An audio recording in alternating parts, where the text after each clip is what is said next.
Hi all, welcome to Compass Academy. Toby Sharath Thomson here. നിങ്ങൾ വിചാരിക്കും കുറേ നാളായല്ലോ കണ്ടിട്ട് എന്ന്. നല്ലൊരു വിശേഷമില്ലാതെ എങ്ങനെയാണ് നിങ്ങളെ വന്ന് കാണുന്നതെന്ന് വിചാരിച്ചു. നല്ലൊരു വിശേഷം വന്നു കഴിഞ്ഞു. അതിനായി ആ സമയത്ത് നിങ്ങളെ വന്ന് കാണാമെന്ന് കരുതി. അപ്പോൾ നിങ്ങൾ വരുമ്പോൾ വന്ന് കാണുമ്പോൾ എങ്ങനെ വെറും കൈയോടെ വരാൻ പറ്റും? കുറച്ച് വിശേഷങ്ങളുമായി നമുക്ക് വരാൻ പറ്റും. നിങ്ങൾക്കറിയാം, 2 ദിവസം കഴിയുമ്പോൾ രണ്ടാമത്തെ ദിവസം നിങ്ങൾ SBI ക്ലർക്ക് മെയിൻസിനായി തയ്യാറെടുക്കുന്നുവെന്ന്, മെയിൻസ് എഴുതാനായിട്ട് തയ്യാറെടുക്കുന്നുവെന്ന്. അതിൻ്റെ അവസാനവട്ട തയ്യാറെടുപ്പിലാണ് നിങ്ങൾ എന്നറിയാം. അപ്പോൾ അതിന് നിങ്ങളെ സഹായിക്കാനുള്ള കാര്യമായിട്ട് വന്നില്ലെങ്കിൽ പിന്നെ എന്താണ് നൻപൻ എന്നുള്ളതിനർത്ഥം. സോ നമ്മളിവിടെയുണ്ട് നിങ്ങളുടെ സഹായത്തിനായി. എന്നും കോമ്പസ് അക്കാഡമി ഇവിടെ കാണും. സോ നമുക്ക് തുടങ്ങാം ഈ പ്രാവശ്യത്തെ SBI ക്ലർക്ക് 2025 നവംബർ 2025 പരീക്ഷയുടെ അവസാനവട്ട തയ്യാറെടുപ്പും അതിന് വേണ്ട സ്ട്രാറ്റജീസും, നിങ്ങൾ പരീക്ഷ എഴുതാൻ പോകുമ്പോൾ വേണ്ട ടിപ്സും നമുക്കതിലേക്ക് കിടക്കാം. അപ്പോൾ നമുക്ക് SBI ക്ലർക്ക് നിങ്ങൾ നവംബർ 21 എഴുതാൻ പോകുന്ന പരീക്ഷയുടെ ലാസ്റ്റ് മിനിറ്റ് ടിപ്സ്, നമ്മളതാണ് സ്ട്രാറ്റജീസാണ് പറഞ്ഞു വരുന്നത്. കട്ട് ഓഫ് എത്ര വരാൻ ചാൻസ് ഉണ്ട്, എന്തൊക്കെ നിങ്ങൾ ശ്രദ്ധിക്കണം, അതൊക്കെ പഴയ ഡേറ്റാസ് വെച്ചിട്ടാണ് ഞാൻ പറയാൻ ശ്രമിക്കുന്നത്. നമുക്കതിലേക്ക് പോകാം, നമ്മുടെ ഇതിലേക്ക്. സോ ആദ്യം നമുക്ക് എക്സാം പാറ്റേൺ നിങ്ങൾക്കറിയാം. Reasoning 50 question 60 minute. ഓർക്കുക, റീസണിങ്ങിൻ്റെ കട്ട് ഓഫ് ഇത് വരുന്നത് 1.2 ആണെന്ന് ഓർക്കുക. സോ റീസണിങ്ങിനാണ് ഏറ്റവും നിങ്ങൾ ഇമ്പോർട്ടൻസ് കൊടുക്കേണ്ടത്. ക്വാണ്ടിറ്റേറ്റീവ് ആപ്റ്റിറ്റ്യൂഡ് 50 ക്വസ്റ്റ്യൻ 50 മാർക്ക്, 1 മാർക്കാണ് ഒരെണ്ണത്തിന് വരുന്നത്. എന്നാൽ റീസണിങ്ങിന് അത് 1.2 ആവും. English 40 question 40 mark, general awareness 50 question 50 mark. അങ്ങനെ 190 ക്വസ്റ്റ്യൻ 200 മാർക്കാണ് നിങ്ങളുടെ അവസ്ഥ. ഇതാണ് എക്സാം പാറ്റേൺ, നിങ്ങൾക്കറിയാം. അതിലേക്ക് നമുക്ക് ഇത് ചെയ്യുന്നില്ല. എന്നാൽ കഴിഞ്ഞ വർഷത്തെ ഫെബ്രുവരി 2025 ഒരു എക്സാം നടന്നു. ആ എക്സാമിൽ എന്താണ് നടന്നത്, എന്തൊക്കെ ടോപ്പിക്സുകളാണ് കൂടുതൽ ചോദിച്ചതെന്ന് ഓർക്കുക. ഫെബ്രുവരി എക്സാമിലെ കാര്യങ്ങൾ നമ്മൾ അനലിസിസ് നടത്തിയതാണ്. എന്നിരുന്നാലും പറയാണ്, റീസണിങ്ങിൽ എന്തൊക്കെ കാര്യങ്ങളാണ് കഴിഞ്ഞ പ്രാവശ്യം ചോദിച്ചത്. 2 ഷിഫ്റ്റായിട്ട്, മൊത്തം 3 ഷിഫ്റ്റായിട്ട് രാജ്യത്ത് നടന്ന ഇതിൽ കൂടുതൽ ചോദിച്ചത് പസിൽസ് ഏകദേശം 20 മാർക്കിന് ചോദിച്ചു എന്നും കാണാം. അതിലേക്ക് വരുമ്പോൾ പസിൽസ് 20 മാർക്കിന് ചോദിച്ചു. ഏറ്റവും കൂടുതൽ ചോദിച്ചത് പസിൽസാണ്. അതിനകത്ത് കോഡിങ് ഡീകോഡിങ് ഉണ്ടായിരുന്നു, ക്രിട്ടിക്കൽ റീസണിങ് 10 മാർക്കിനുണ്ടായിരുന്നു, ഇൻപുട്ട് ഔട്ട്പുട്ട് ഉണ്ടായിരുന്നു, കോഡഡ് സിലോയിസം ഉണ്ടായിരുന്നു, കോഡഡ് ഇൻഇക്വാലിറ്റി ഉണ്ടായിരുന്നു. രണ്ട് ഷിഫ്റ്റിൻ്റെയും കൂടെ കാര്യങ്ങളാണ് ഞാൻ പറയുന്നത്. കോഡഡ് ഇൻഇക്വാലിറ്റിയും ഉണ്ടായിരുന്നു 5 മാർക്കിന്. കോഡഡ് സിലോയിസം ഒരു ഷിഫ്റ്റിൽ ചോദിച്ചപ്പോൾ കോഡഡ് ഇൻഇക്വാലിറ്റി അടുത്ത ഷിഫ്റ്റിലേക്ക് പോയി. സോ ഇതാണ് നിങ്ങൾക്ക് ഇതിൽ കാണാം. കഴിഞ്ഞ പ്രാവശ്യത്തെ റീസണിങ് ഫെബ്രുവരി 2025 നടന്ന റീസണിങ് അസോൾവ്. നമുക്കിവിടുന്ന് എന്ത് മനസ്സിലാക്കാം? അതിന് മുമ്പത്തെ വർഷം ഫെബ്രുവരിയിൽ നടന്ന 2024 നടന്ന ഇതിൽ പസിൽ 11 മാർക്കിനായിരുന്നു. എന്നാൽ അത് 20 മാർക്കിലേക്ക് കൂട്ടി. അപ്പോൾ കഴിഞ്ഞ വർഷത്തെ ഏറ്റവും ടഫായിട്ടുള്ള സബ്ജക്റ്റ് റീസണിങ് ആയിരുന്നു എന്ന് അർത്ഥം. അതിലേക്ക് സോ ഇതായിരുന്നു റീസണിങ്ങിൻ്റെ ഇതിലേക്ക് വരുമ്പോൾ. മാത്സിലേക്ക് വരുമ്പോൾ ക്വാണ്ടിറ്റേറ്റീവ് ആപ്റ്റിറ്റ്യൂഡ് കഴിഞ്ഞ വർഷത്തെ ഏറ്റവും എളുപ്പമുള്ള ഒരു സബ്ജക്റ്റായിരുന്നു. SBI ക്ലർക്കിന് ഏറ്റവും എളുപ്പമുള്ള സബ്ജക്റ്റായിരുന്നു. അവിടെ ചോദിച്ചത് data sufficiency, quadratic equation, number series, wrong series, quantity based, arithmetic, data interpretation, caselet, അപ്രോക്സിമേഷനൊക്കെ കൂടുതലുമായിരുന്നു. വളരെ എളുപ്പമുള്ള സബ്ജക്റ്റായിരുന്നു. ഒരു പ്രിലിംസ് ലെവൽ മാത്സ് മാത്രമായിരുന്നു 2025 ഫെബ്രുവരിയിൽ നടന്ന ഇതിൽ. എല്ലാവരും അത്ഭുതപ്പെടുത്തിക്കൊണ്ട് മാത്സ് വളരെ എളുപ്പത്തിലേക്ക് പോയി. ഇതാണ് മാത്സിന് സംഭവിച്ചത്. റീസണിങ് വളരെ ടഫായി, മാത്സ് ഭയങ്കര ഇതിലേക്ക് വന്നു. ഇംഗ്ലീഷ് കാണുമ്പോൾ ഇംഗ്ലീഷ് ഡൂവബിൾ ആയിരുന്നു. എപ്പോഴും ഉള്ളതുപോലെ തന്നെ സാധാരണ comprehension, cloze test, fillers, usage of words, error detection, column based, അങ്ങനെ എല്ലാ ഇതും കാര്യങ്ങൾ നിങ്ങൾക്കറിയാവുന്ന കാര്യങ്ങളെല്ലാം തന്നെ ഉണ്ടായിരുന്നു. ഇംഗ്ലീഷ് ഒരു ഡൂവബിൾ ആയിരുന്നു. ഇംഗ്ലീഷ് ഒരിക്കലും ഒരു ഡിഫിക്കൽട്ട് ലെവലിലേക്ക് വരില്ല. മോഡറേറ്റ് ലെവൽ തന്നെയായിരുന്നു ഇംഗ്ലീഷ്. നല്ലപോലെ ചെയ്യാൻ പറ്റുന്ന ഒരു ഇതായിരുന്നു. ഇംഗ്ലീഷ് നല്ല പ്രൊഫഷൻസി ഉള്ള ആളുകൾക്ക് നല്ലപോലെ ചെയ്യാൻ പറ്റുന്ന ഒരു ഇതിലേക്കായിരുന്നു. ഇതൊക്കെയായിരുന്നു ആ ടോപ്പിക്സിലേക്ക് വരുന്നത്. സോ ഇനി നമുക്ക് നോക്കണം. നമ്മളിപ്പോൾ ടോപ്പിക്സ് കണ്ടു, കഴിഞ്ഞ പ്രാവശ്യം കണ്ട. അപ്പോൾ അതേ ടോപ്പിക്സൊക്കെ തന്നെ ഈ പ്രാവശ്യവും നിങ്ങൾക്ക് ഹൈലൈറ്റ് ചെയ്ത് പോകാൻ പറ്റുന്നതാണ്. എന്നാൽ നമുക്ക് നോക്കേണ്ടത് കട്ട് ഓഫ് എങ്ങനെ വരുമെന്നുള്ളത് നോക്കാം. നിങ്ങൾ പരീക്ഷ എഴുതിയിട്ട് കട്ട് ഓഫ് എങ്ങനെയായിരിക്കും? SBIയുടെ കട്ട് ഓഫ് നിങ്ങൾക്ക് ഒരിക്കലും പ്രവചിക്കാൻ പറ്റാത്ത കട്ട് ഓഫാണ്. അവർക്ക് തോന്നുന്ന പോലെയാണ് കട്ട് ഓഫ് ഇടുന്നത്. പക്ഷേ SBI നമ്മുടെ രാജ്യത്തെ ഏറ്റവും വലിയ ബാങ്കാണ്. സോ അതിൽ വർക്ക് ചെയ്യുന്ന എംപ്ലോയീസ് ഏറ്റവും നല്ല ആൾക്കാരായിരിക്കണമെന്ന് അവർക്ക് നിർബന്ധമുണ്ട്. അതുകൊണ്ട് അവരെപ്പോഴും ഒരു കട്ട് ഓഫ്, എത്ര വേക്കൻസി ആയിക്കോട്ടെ, അവരൊരിക്കലും ഒരു കട്ട് ഓഫ് താത്തിയിടത്തില്ല. അത് നിങ്ങൾ എപ്പോഴും ഓർത്ത് വേണം നിങ്ങൾ എക്സാം എഴുതാൻ. പിന്നെ അവർ എപ്പോഴും നമ്മളെ സർപ്രൈസ് ചെയ്തുകൊണ്ടേയിരിക്കും ഓരോ കാര്യങ്ങളിലും. നമ്മൾ എക്സ്പെക്റ്റ് ചെയ്യുന്നത് പോലെ അല്ല അവരൊരിക്കലും വിളിക്കുന്നതെന്ന് ഓർക്കുക. നമുക്ക് നോക്കാം, ഫെബ്രുവരി ഇത് 2024 അതായത് ഈ ഫെബ്രുവരിക്ക് മുമ്പ് നടന്ന എക്സാമിൽ കേരളത്തിൽ വേക്കൻസി വന്നത് നോക്കാം. കേരളത്തിൽ അന്ന് വേക്കൻസി 47 മാത്രമാണുള്ളത്. ഈ കാണുന്നത് നിങ്ങളതിൻ്റെ കട്ട് ഓഫാണ്. ജനറലിന് 82, 47 ഉള്ളപ്പോൾ 82, 83 കട്ട് ഓഫ് വന്നു. സ്വാഭാവികം. OBC 78, 70 അങ്ങനെ പോകുന്നു. താഴെ കർണാടക 450 വേക്കൻസി ഉള്ളപ്പോൾ 75 കട്ട് ഓഫ് വന്നു, അങ്ങനെ പോകുന്നു. ഗുജറാത്ത് 820 ഉണ്ടായിരുന്നു, 76.75. ഇത് 2024 കണക്കാണ്, അത് ഓർക്കുക. ഇതായിരുന്നു കട്ട് ഓഫ് വന്നത്. എന്നാൽ 2025 കണക്ക് നോക്കാം. അതായത് ഈ വർഷത്തെ കഴിഞ്ഞ ഫെബ്രുവരിയിൽ നടന്ന എക്സാമിലേക്ക് കേരളത്തിൽ 426 വേക്കൻസി ഉണ്ടായിരുന്നു. 426 വേക്കൻസി ഉണ്ടായിരുന്ന കേരളത്തിൽ വളരെ പ്രതീക്ഷിച്ചു, എല്ലാവരും പ്രതീക്ഷിച്ചു 47 നിന്ന് 426 അതായത് ഏകദേശം 10 ഇരട്ടിയിലേക്കായി. അപ്പോൾ 83 കട്ട് ഓഫ് ഉള്ളിടത്തു നിന്ന് എങ്ങനെയായാലും 72 വരുമെന്നാണ് എല്ലാവരും പ്രവചിച്ചത്. എന്നാൽ എല്ലാവരെയും അത്ഭുതപ്പെടുത്തി, അത് കട്ട് ഓഫ് കൂടുകയാണ് ചെയ്തത്. വേക്കൻസി കൂടിയപ്പോൾ സാധാരണ കട്ട് ഓഫ് കുറയേണ്ടടുത്ത് എക്സാമും ടൈറ്റ് ആയിരുന്നു, എന്നാൽ കട്ട് ഓഫ് അതിഭയങ്കരമായി കൂട്ടി. 84.25. കർണാടക വ്യത്യാസമല്ല, പക്ഷേ കർണാടകയെ നോക്കുക, 50 വേക്കൻസി ഉണ്ടായിട്ടാണ് അവർ 83 ഇട്ടത്. 50 വേക്കൻസി മാത്രമേ ഉള്ളൂ. എന്നാൽ കേരളത്തിൽ 426 വേക്കൻസി ഉണ്ടായിട്ട്. അത് കാരണം കേരളത്തിൻ്റെ സ്റ്റാൻഡേർഡ് ഓഫ് ട്രെയിനിങ് വളരെ കൂടുതലാണ്. അതുകൊണ്ടാണ് ഓട്ടോമാറ്റിക്കായിട്ട് അവിടെ എക്സാം ലെവൽ വളരെ ടഫാണെങ്കിലും കൂടുതൽ ആളുകൾ കയറും എന്നവർക്കറിയാം. അത് സ്വാഭാവികം. പക്ഷേ 47 426 ആയപ്പോൾ കട്ട് ഓഫ് കുറയല്ല ചെയ്തത്, കൂടുകയാണ് ചെയ്തതെന്ന് ഓർക്കുക. വേറെ ഏത് ബാങ്കാണേലും അത് കുറയുകയാണ് ചെയ്യുന്നത്. തമിഴ്നാട് 336-ന് 89 കട്ട് ഓഫ് വന്നു. കാരണം തമിഴ്നാട്ടിലേക്ക് കൂടുതൽ ആളുകൾ വന്ന് പരീക്ഷ എഴുതുന്നവരാണ്. കേരളത്തിൽ നിന്നും ഒക്കെ വന്ന് എഴുതുന്ന പരീക്ഷ ഉള്ളവരുള്ളതുകൊണ്ട് സ്വാഭാവികമായും അതിൻ്റെ സ്റ്റാൻഡേർഡ് കൂടും. അങ്ങനെ കട്ട് ഓഫ് കൂടുകയാണ്. സോ നമ്മൾ 2024 കട്ട് ഓഫ് കണ്ടു, 2025 കട്ട് ഓഫ് കണ്ടു. നമ്മൾ ഇനി ഈ പ്രാവശ്യത്തെ വേക്കൻസി എന്താണ് എന്നുള്ളത് നോക്കാം. ഇതാണ് 2025 നിങ്ങളിപ്പോൾ പരീക്ഷ എഴുതാൻ പോകുമ്പോൾ ഉള്ള വേക്കൻസി. ഇതാണ് അവസ്ഥ അതിലേക്ക്. സോ നിങ്ങൾക്ക് തീരുമാനിക്കാം. പരീക്ഷയോടെ കഴിയട്ടെ. 21-ാം തീയതി പരീക്ഷയോടെ കഴിയുമ്പോൾ നിങ്ങൾക്ക് തീരുമാനിക്കാം ഇതിനൊക്കെ കട്ട് ഓഫ് എത്ര വരുമെന്ന്. ഞാൻ അതിൻ്റെ ട്രെൻഡ് വെച്ചിട്ടാണ് പറഞ്ഞത്. നിങ്ങൾ ഒരിക്കലും 80-ന് താഴെ കട്ട് ഓഫ് എന്നുള്ള സങ്കല്പത്തിൽ നിങ്ങൾ പോകരുത്. നിങ്ങൾ ഏത് ഇതാണെന്ന് എനിക്കറിയില്ല, നിങ്ങൾ ഏത് കാറ്റഗറി ആണെന്നറിയില്ല. ജനറലിൻ്റെ കാര്യമാണ് ഞാൻ പറയുന്നത്, ബാക്കിയുള്ളവർക്കും അതുപോലെ ബാധകമാണ്. അത് ഓർത്തിട്ട് വേണം നിങ്ങൾ പരീക്ഷ എഴുതാൻ പോയത്. സോ നമ്മൾ ഇത്രയും നേരം കണ്ടത് എന്തൊക്കെ ടോപ്പിക്സാണ് കഴിഞ്ഞ വർഷം വെയിറ്റേജ് വന്നത്, എന്തൊക്കെയായിരുന്നു കട്ട് ഓഫ്. 2024 കട്ട് ഓഫ് കണ്ടു, വേക്കൻസി അഗൻസ്റ്റ് കട്ട് ഓഫ് 2024 കണ്ടു, 25 കണ്ടു. നമ്മൾ 25 തന്നെ 2 എക്സാമാണ് വന്നത്, ഓർക്കുക. ഫെബ്രുവരിയിൽ ഒരു എക്സാം കഴിഞ്ഞതേ ഉള്ളൂ. എന്നാൽ നവംബറിൽ വീണ്ടും എക്സാം വന്നിരിക്കുന്നു. വളരെ കുറച്ച് ആൾക്കാരെയാണ് ഈ പ്രാവശ്യം, 5000 പേരെയാണ് അവർ വിളിക്കുന്നത്. കഴിഞ്ഞ വർഷം അത് 13,000 ആണെന്ന് ഓർക്കുക. അതിലേക്ക് സ്വാഭാവികമായി കട്ട് ഓഫ് കൂടാനായിരിക്കും ചാൻസ്. സോ നമ്മൾ ഇത്ര നേരം അനലൈസ് ചെയ്തത് ഇതാണ്. ഇനി നമുക്ക് ഈ വർഷം എന്തൊക്കെ സ്ട്രാറ്റജീസാണ് നമ്മൾക്ക് നോക്കേണ്ടത്, എങ്ങനെ നോക്കിയാൽ നിങ്ങൾക്ക് കട്ട് ഓഫിൻ്റെ മുകളിൽ എങ്ങനെയൊക്കെ പ്ലാൻ ചെയ്താൽ മേടിക്കാം എന്ന് നമുക്ക് നോക്കാം. അപ്പോൾ നമുക്ക് നമ്മുടെ സ്ട്രാറ്റജീസിലേക്ക് നോക്കാം. നിങ്ങൾ 21-ാം തീയതി പരീക്ഷ എഴുതാൻ പോകുമ്പോൾ നിങ്ങൾ എന്തൊക്കെ ശ്രദ്ധിക്കണം, ഓരോ സബ്ജക്റ്റിനും എന്തൊക്കെ ശ്രദ്ധിക്കണം എന്നാണ് ഞാൻ പറയാൻ പോകുന്നത്. പിന്നെ നമുക്ക് ഏകദേശം ഒരു കട്ട് ഓഫ് എന്തായിരിക്കും എന്നും കൂടെ നോക്കാം. നിങ്ങളുടെ സ്ട്രാറ്റജി ഫോർ റീസണിങ്ങിലേക്ക് നോക്കുമ്പോൾ നിങ്ങൾ ഇതൊക്കെ നോക്കുന്നത് തന്നെയായിരിക്കും നല്ലത്.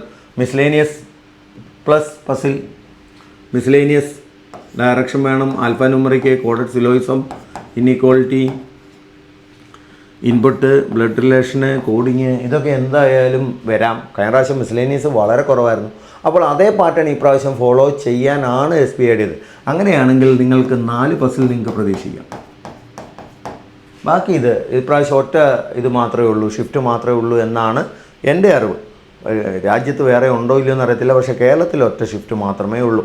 അപ്പോൾ എന്തായാലും 2 ഷിഫ്റ്റിലേക്ക് വരാൻ ചാൻസ് ഇല്ലാത്തതുകൊണ്ട് ഇതിൽ ആരെങ്കിലുമൊക്കെ നിങ്ങൾക്ക് പ്രതീക്ഷിക്കാം.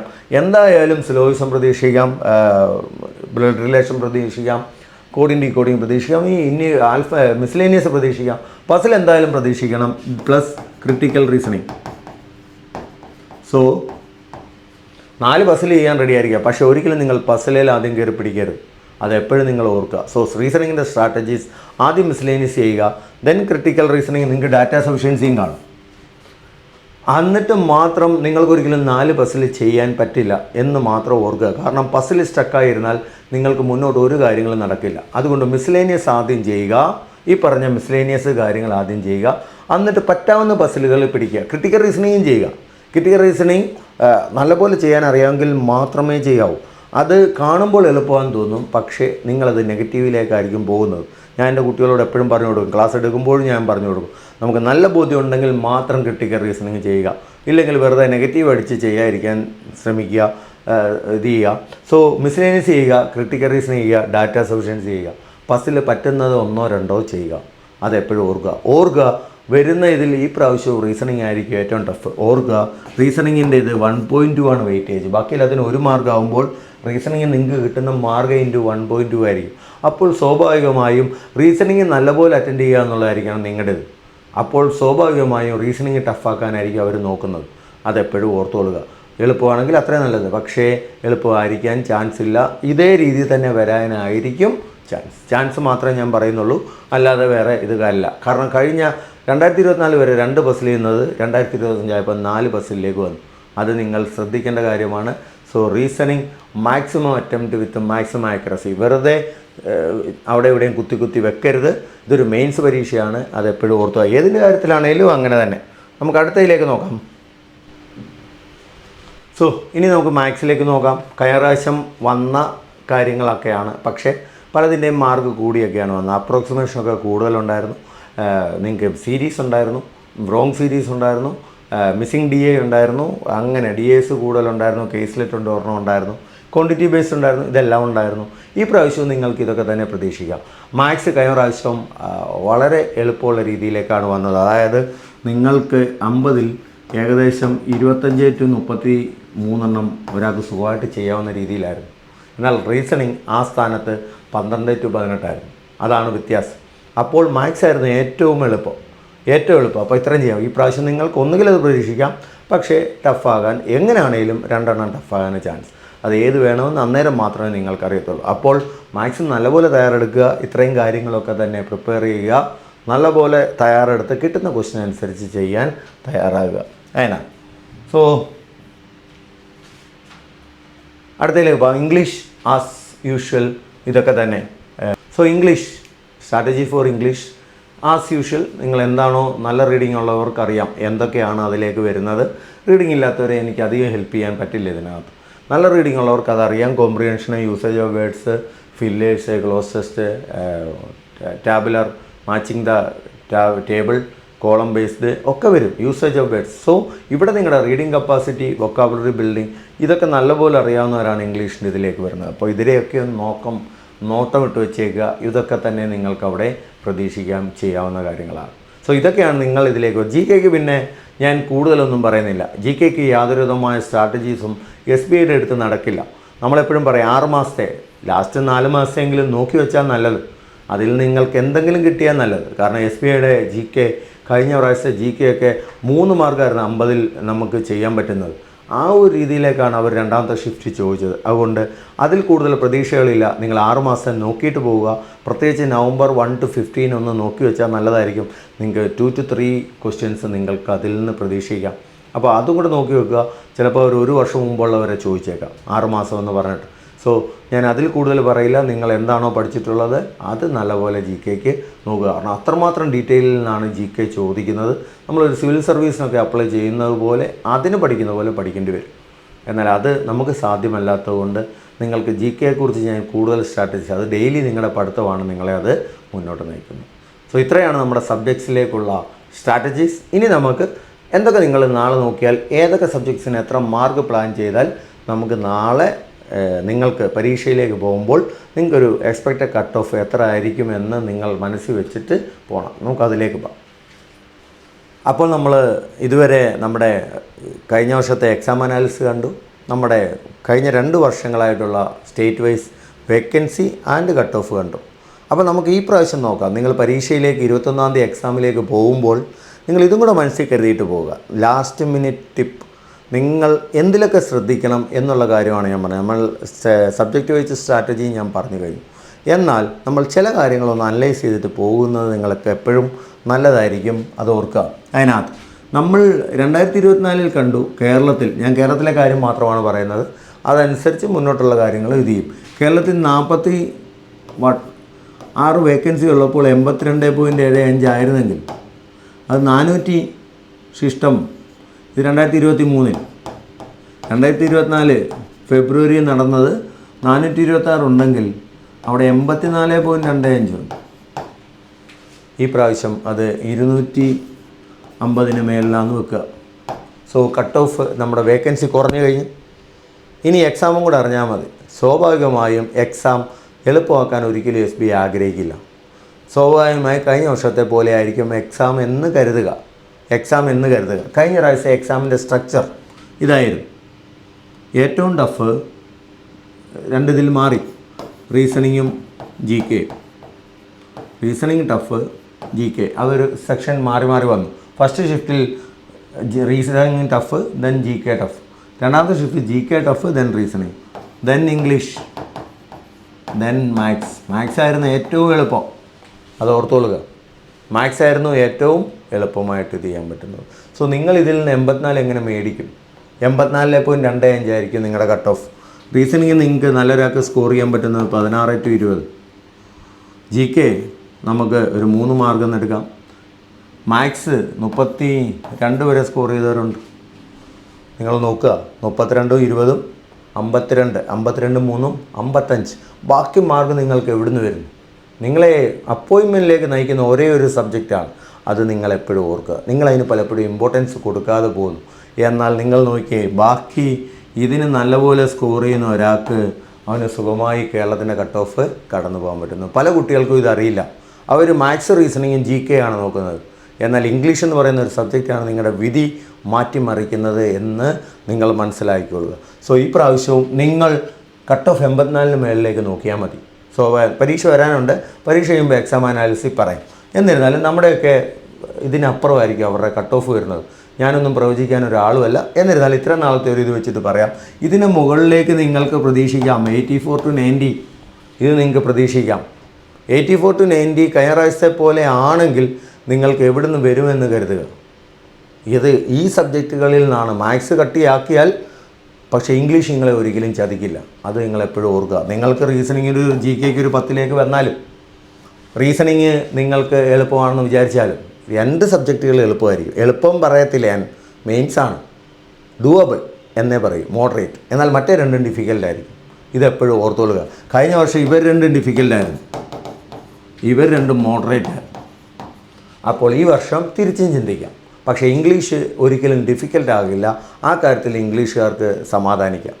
അപ്പോൾ നമ്മുടെ ഇത് എങ്ങനെയാണ് നിങ്ങൾ ഇത്രയും അച്ചീവ് ചെയ്യേണ്ടതെന്ന് നിങ്ങൾ അന്നത്തെ എക്സാമും കൂടെ വരുമ്പോൾ അറിയാം. എക്സാം കൂടെ ടഫാണെങ്കിൽ നിങ്ങൾ ഇതിനായിട്ട് വെറുതെ കട്ട് ഓഫിനായിട്ട് വന്ന് അറ്റംപ്റ്റ് ചെയ്യരുത്. നിങ്ങൾ എപ്പോഴും ഓർക്കേണ്ട കാര്യം, ടിപ്പ് ആക്യുറസി ചെയ്യുന്നതെല്ലാം ശരിയായിരിക്കണം. അങ്ങനെയുള്ളത് മാത്രം സെലക്ട് ചെയ്യുക. അല്ലാതെ സാറ് 84 to 90 പറഞ്ഞു അതുകൊണ്ട് ഞാൻ 90 അറ്റംപ്റ്റ് ചെയ്യുക, അങ്ങനെയല്ല പറഞ്ഞത്. ഞാൻ പറഞ്ഞ എക്സാമിൻ്റെ ലെവൽ, നിങ്ങൾ ആദ്യം എക്സാമിനെ അനലൈസ് ചെയ്യുക. എക്സാം ലെവൽ നോക്കുക. ലെവൽ നോക്കുമ്പോൾ നിങ്ങൾക്ക് ചെയ്യാൻ പറ്റുന്ന കാര്യങ്ങൾ വിത്ത് ആക്യുറസി ചെയ്യുക. അപ്പോൾ വിജയം നിങ്ങളെ തേടിയെത്തിക്കൊണ്ടിരിക്കും. മാന്യമായി നല്ലപോലെ പ്ലാൻ ചെയ്ത് പോയാൽ ഇംഗ്ലീഷ് എന്തായാലും നിങ്ങളെ രക്ഷിച്ചിരിക്കും. അത് ഞാൻ പറയാം, ഇംഗ്ലീഷ് ആയിരിക്കും നിങ്ങളുടെ ടേണിംഗ് പോയിൻറ്റ്. നിങ്ങൾ എന്ത് ചെയ്യണമെന്നുള്ള ഡിസൈഡിങ് ഫാക്ടർ വരുന്നത് ഇംഗ്ലീഷിൽ നിന്നായിരിക്കും എന്ന് ഞാൻ ഇപ്പോഴേ ഉറപ്പിച്ച് പറയാം. ഇംഗ്ലീഷ് നിങ്ങളെ രക്ഷിച്ചിരിക്കും. GK നമുക്ക് റിലേ ചെയ്യാൻ പറ്റില്ല. ഇവരിൽ ഒരാൾ എളുപ്പമായിരിക്കും. എളുപ്പം എന്ന് പറഞ്ഞാൽ ഡൂവബിൾ, മോഡറേറ്റ് ആയിരിക്കും. അത് ഈ കഴിഞ്ഞ പ്രാവശ്യം റീസണിങ് ടഫായതുകൊണ്ട് ഈ പ്രാവശ്യം എളുപ്പമാകാൻ ചാൻസേ ഉള്ളൂ. പക്ഷേ അപ്പോഴും റീസണിങ്ങിൻ്റെ വെയിറ്റേജ് 1.2 ആണെന്ന് ഓർക്കുക. അപ്പോൾ റീസണിങ് എളുപ്പമാക്കിയാൽ കട്ട് ഓഫ് ഭയങ്കരമായിട്ട് കൂടും. അപ്പോൾ അവർ റീസണിങ് എളുപ്പമാക്കാതിരിക്കാൻ വീണ്ടും ശ്രമിക്കും. 4 ബസ്സിൽ എന്തായാലും ഈ പ്രാവശ്യം വരും. മാത്സ് അതേപോലെ നിർത്തിയാൽ മാത്സിന് നല്ലപോലെ സ്കോർ ചെയ്യുക. റീസണിങ്ങിന് പതുങ്ങുക. റീസണിങ്ങിന് അത്യാവശ്യമുള്ളത് മാത്രം ചെയ്യുക. നല്ല മിസ്ലേനിയസ് ചെയ്യുക, നല്ല പസിൽ ചെയ്യുക, തെറ്റിക്കാതിരിക്കാൻ ശ്രമിക്കുക. GK പറയില്ല എന്താണോ ഇത് അതിനനുസരിച്ച്. പക്ഷേ GKക്ക് ഒരു കുഴപ്പമുണ്ട്. നിങ്ങൾ ശ്രദ്ധിച്ചോ ഇല്ലയോ എന്ന് അറിയത്തില്ല. GKക്ക് 50 ക്വസ്റ്റ്യൻ ചെയ്യാൻ 35 മിനിറ്റാണ്. ആക്ച്വലി ഇതിൻ്റെ ആവശ്യമൊന്നുമില്ല. ഒരു GKയുടെ ക്വസ്റ്റ്യൻ നോക്കി ആൻസർ ചെയ്യാൻ എന്തിന് ഇത്രയും സമയം? അവിടെയാണ് ചതിയുള്ളത്. നിങ്ങൾക്ക് GKക്ക് ഇഷ്ടംപോലെ സമയം കാണും. ചെയ്ത് കഴിഞ്ഞിട്ട് നിങ്ങൾ ചുമ്മാ ഇരിക്കുമായിരിക്കും. ആ സമയം നിങ്ങളുടെ മനസ്സ് വീണ്ടും ആ സ്ക്രീനിലേക്ക് നോക്കാൻ നിർബന്ധിതരാകും. ആ സ്ക്രീനിലേക്ക് നോക്കുമ്പോൾ നിങ്ങൾ ചെയ്തു വെച്ച സാധനം വീണ്ടും തിരുത്താനുള്ള സാധ്യതയും കൂടും. അവിടെയാണ് ആ ചതി വരുന്നത്. ബാക്കിയുള്ളതെന്ന് വെച്ചാൽ ഇതിനൊന്നും സമയം കിട്ടത്തില്ല നിങ്ങൾക്ക് വെറുതെ ഇരിക്കാൻ. റീസണിങ് മൊത്തം ചെയ്യാൻ പോലും നിങ്ങൾക്ക് സമയമില്ല. ഇംഗ്ലീഷ് മൊത്തം സമയം കാണും. മാത്സും അതേപോലെ ഫുൾ ടൈം യൂട്ടിലൈസ് ചെയ്യാം. എന്നാൽ ജി കെക്ക് അങ്ങനെയല്ല. ജി കെ പലതും നിങ്ങൾക്ക് അറിയത്തില്ലായിരിക്കും. നിങ്ങൾക്ക് ആ ക്വസ്റ്റ്യൻ കണ്ടുകൊണ്ടിരിക്കാവുന്നേ ഉള്ളൂ. അപ്പോൾ നിങ്ങൾ ഊഹിക്കാനുള്ള വാസന കൂടും. ഊഹിക്കാനുള്ള വാസന കൂടി നിങ്ങൾ വീണ്ടും ജി കെ അറ്റംപ്റ്റ് ചെയ്യാൻ ശ്രമിക്കും. ആക്ച്വലി നിങ്ങൾക്ക് അതിനകത്ത് 3 അറിയത്തുള്ളായിരിക്കും കറക്റ്റായിട്ട്. നിങ്ങൾ എന്ത് ചെയ്യും? വീണ്ടും 35 മിനിറ്റ് 10 മിനിറ്റ് നിങ്ങളുടെ ജി കെ കഴിയും. പിന്നെ 25 മിനിറ്റ് നിങ്ങളിരുന്ന് വീണ്ടും ഇത് ചെയ്തുകൊണ്ടിരിക്കുക. ആക്ച്വലി 3 നിങ്ങൾ ചെയ്ത് വെച്ചു എന്ന് ഓർക്കുക. ആ 3 മാർക്ക് നിങ്ങൾക്ക് സേഫായി. എന്നാൽ നിങ്ങൾ പിന്നെ 25 മിനിറ്റ് കൊണ്ട് ഒരു 15 കൂടെ ചെയ്യും. ആ 15 തെറ്റായിരിക്കും. 15 തെറ്റിപ്പോയാൽ നിങ്ങളുടെ ഏകദേശം 5 മാർക്കോളം പോയി കഴിയും. അത് ഏതിൽ നിന്ന് കുറയും? ഈ 3 കുറയും. അപ്പോൾ നിങ്ങളുടെ ജി കെ കട്ട് ഓഫും ഇല്ല. ജി കെ കട്ട് ഓഫ് ഇല്ലാത്തതുകൊണ്ട് കുഴപ്പമില്ല. പക്ഷേ ഈ നെഗറ്റീവ് കുറയുന്നത് നിങ്ങൾ അധ്വാനിച്ച് മേടിച്ച മാത്സിൽ നിന്നൊക്കെയും ആയിരിക്കും. അപ്പോൾ വളരെ ശ്രദ്ധിച്ച് വേണം നിങ്ങൾ ഇത് ഓർക്കുക. ഈ കാര്യങ്ങൾ ഓർക്കുക. ഈ കാര്യങ്ങൾ എക്സാം കൂടെ വന്നിട്ട് നമുക്ക് കട്ട് ഓഫിലേക്ക് വരാം. നിങ്ങൾ എക്സാമിനെ സധൈര്യം നേരിടുക. അല്ലാതെ ഒരു കട്ട് ഓഫ് മനസ്സിൽ കണ്ടിട്ടല്ല എക്സാമിന് എഴുതേണ്ടത്. ഞാൻ പറഞ്ഞു എന്നേ ഉള്ളൂ. കഴിഞ്ഞ പ്രാവശ്യത്തെ പോലെ ആണെങ്കിൽ കട്ട് ഓഫ് നിങ്ങൾ കുറയുമെന്ന് ഒരിക്കലും പ്രതീക്ഷിക്കരുത്. അത്രമാത്രമേ പറഞ്ഞുള്ളൂ. നമ്മുടെ എക്സാം നമ്മുടെ മുമ്പിൽ വരുന്നതേ ഉള്ളൂ. അവരെന്താണ് സർപ്രൈസാണ് നമുക്ക് വേണ്ടി ഒരുക്കി വെച്ചിരിക്കുന്നത് നമുക്കറിയില്ല. ആണെങ്കിൽ ബുദ്ധിപൂർവ്വം നേരിടുക. അതിനുള്ള കാര്യങ്ങളാണ് ഇത് പറഞ്ഞു തരുന്നത്. സോ ഈ കാര്യങ്ങളെല്ലാം മനസ്സിലോർത്ത് നല്ലപോലെ ദൃഢനിശ്ചയത്തോടെ കാര്യങ്ങൾ ചെയ്യുക. വിത്ത് ആക്യുറസി. നിങ്ങൾ ഇത്രയും കാര്യങ്ങൾ ഓർക്കുക. നല്ലപോലെ ആക്യുറേറ്റായിട്ട് കാര്യങ്ങൾ ചെയ്യുക. നിങ്ങൾക്ക് വേണ്ട കാര്യങ്ങളൊക്കെ എടുത്ത് ഹാൾ ടിക്കറ്റ് കാര്യങ്ങൾ, പ്രിലിംസിൻ്റെ ഹാൾ ടിക്കറ്റ് എല്ലാ കാര്യങ്ങളും എടുത്ത് നിങ്ങൾ തലേദിവസം നല്ലപോലെ വിശ്രമിച്ച് നിങ്ങളുടെ മനസ്സിന് നല്ല ആനന്ദം കൊടുത്ത് അന്ന് പരീക്ഷ എഴുതാൻ പോവുക. ഓർക്കുക, നല്ല ഉറക്കം കിട്ടണം. എന്നാൽ മാത്രമേ രാവിലെ 7:30ക്കാണ് ഷിഫ്റ്റ് എന്ന് ഓർക്കുക. അത്രയും നേരം ഏകദേശം 3 മണിക്കൂറോളം നിങ്ങൾ ആ കമ്പ്യൂട്ടറിന് മുമ്പിൽ ഇരിക്കുകയാണ്. ആ കമ്പ്യൂട്ടറിന് മുമ്പിൽ ഇരിക്കുമ്പോൾ നിങ്ങൾക്കൊരു തലവേദന വന്നാൽ പോലും നിങ്ങളുടെ പരീക്ഷ പോയി. അപ്പോൾ നല്ലപോലെ വിശ്രമിച്ച് വേണം. തലേദിവസം പഠിക്കാതിരിക്കാൻ ശ്രദ്ധിക്കുക. ചുമ്മാ തലേദിവസം അല്ല പഠിക്കേണ്ടത്. ഇതിനൊക്കെ നേരത്തെ സമയമുണ്ടായിരുന്നു. ആ സമയത്താണ് ഇതെല്ലാം ചെയ്യേണ്ടത്. തലേദിവസം നല്ലപോലെ വിശ്രമിക്കുക, നല്ലപോലെ ഉറങ്ങുക. എന്നിട്ട് രാവിലെ നല്ല ഫ്രഷായി ആ കമ്പ്യൂട്ടറിന് മുമ്പിലിരിക്കുക.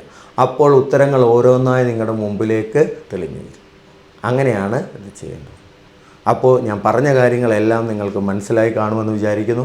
കഴിവതും കുറഞ്ഞ സമയം കൊണ്ട് നിങ്ങളുടെ മുമ്പിലേക്കത് വരുത്താൻ, നിങ്ങൾക്കത് എഫക്റ്റീവായിട്ട് വരുത്താൻ നോക്കിയതാണ്. സോ കേൾക്കാനുള്ളവർ കേൾക്കട്ടെ. അത് മനസ്സിലേക്ക് കൊണ്ടുവരുന്നവർ, നല്ലപോലെ ട്രെയിനിങ് എടുത്തിട്ടുള്ള ആൾക്കാർ എന്തായാലും അവരവിടെ അത്ഭുതം കാണിക്കുമെന്ന് എനിക്ക് ഉറപ്പാണ്. അല്ലാത്തവരെങ്കിലും കുറച്ചൊക്കെ ശ്രദ്ധിച്ചാൽ നിങ്ങൾ വലിച്ച് ആദ്യമായിട്ട് എഴുതുന്നവരായിക്കോട്ടെ, നിങ്ങൾ പേടിക്കാതെ ധൈര്യമായി മുന്നോട്ട് പോയി അറ്റംപ്റ്റ് ചെയ്യുക. വിജയം നിങ്ങളുടെ കൂടെ കാണും. അപ്പോൾ നമ്മുടെ ഇന്നത്തെ വീഡിയോ നിങ്ങൾക്ക് ഇൻഫർമേറ്റീവ് ആയി എന്ന് കരുതുന്നു. കഴിഞ്ഞ കുറേ കാലമായി ഞാനൊരു ഗ്യാപ്പ് എടുത്തായിരുന്നു. പക്ഷേ നല്ലൊരു സമയത്ത് നിങ്ങളുടെ മുമ്പിലേക്ക് വരിക എന്നുള്ളതൊരാഗ്രഹമായിരുന്നു. ഇന്നത്തെ വീഡിയോ കൊണ്ട് നാളെ കഴിഞ്ഞ് മറ്റന്നാൾ പലർക്കും പ്രയോജനമുണ്ടാകും എന്ന് ഞാൻ കരുതുന്നു. നിങ്ങളിൽ പലരും ആദ്യമായി പരീക്ഷ എഴുതാൻ പോകുന്നവർ കാണും, 2, 3 ഒക്കെ ആയിട്ട് ട്രൈ ചെയ്യുന്നവരുണ്ടാകും. എല്ലാവരോടും ഒറ്റ വാക്ക്, ഞാൻ ഈ പറഞ്ഞതിനപ്പുറം തോൽവികളിൽ മനം നൊന്താതെ പോകാതെ കൂടുതൽ ഉയർത്തെഴുന്നേറ്റ് വരിക. ആദ്യമായിട്ട് പരീക്ഷ എഴുതാൻ പോകുന്നവർ പതറരുത്. എക്സ്പീരിയൻസ് ഉള്ളവർക്കറിയാം എങ്ങനെയാണെന്ന്. എന്നാൽ ആദ്യമായി പരീക്ഷ എഴുതാൻ പോകുന്നവർ ക്വസ്റ്റ്യൻ കാണുമ്പോൾ പതറാതിരിക്കുക. നല്ലപോലെ ഫോക്കസ് ചെയ്ത് നിങ്ങൾ ആക്യുറസി കീപ്പ് ചെയ്ത് പറ്റാവുന്നത് മാത്രം ചെയ്യുക. 2, 3 പ്രാവശ്യമൊക്കെ എഴുതുന്നവരോട് ഒരു കാര്യം, തോൽവികൾ നമുക്കുണ്ടായിട്ടുണ്ട്. പല തോൽവികളുണ്ടാകാം. 1, 2, 3 തോൽവികളൊക്കെ ഉണ്ടാകാം. എന്നാൽ അതിൽ നിന്ന് തോറ്റ് വീണ് കിടക്കുന്നവനല്ല, തോൽവികളിൽ നിന്ന് ഉയർന്നു വന്നിട്ടുള്ളവനാണ് യഥാർത്ഥ യോദ്ധാവ്. സോ പ്ലാൻ ചെയ്യുക, അതിനനുസരിച്ച് പ്രവർത്തിക്കുക, പരിഭ്രാന്തരാകാതിരിക്കുക. നല്ലപോലെ ദൈവത്തെ മനസ്സിൽ ധ്യാനിച്ച് നിങ്ങൾ ചെയ്ത കഠിന പ്രയത്നമാണ് നമ്മുടെ ഹാർഡ് വർക്കാണ് നമ്മുടെ ദൈവം. അത് നിങ്ങൾ എപ്പോഴും ഓർക്കുക. നിങ്ങളെ ദൈവം ഹാർഡ് വർക്ക് ചെയ്യുന്നവരെ ദൈവം കൈവിടത്തില്ല. ആ ഒരു വിചാരത്തോടു കൂടി നല്ലപോലെ മനസ്സ് ഉറപ്പിച്ച് പരീക്ഷ എഴുതുക. വിജയം നിങ്ങളുടെ കൂടെ ഉണ്ടാകും. All the best for SBI clerk mains 2025. അപ്പോൾ വണക്കം.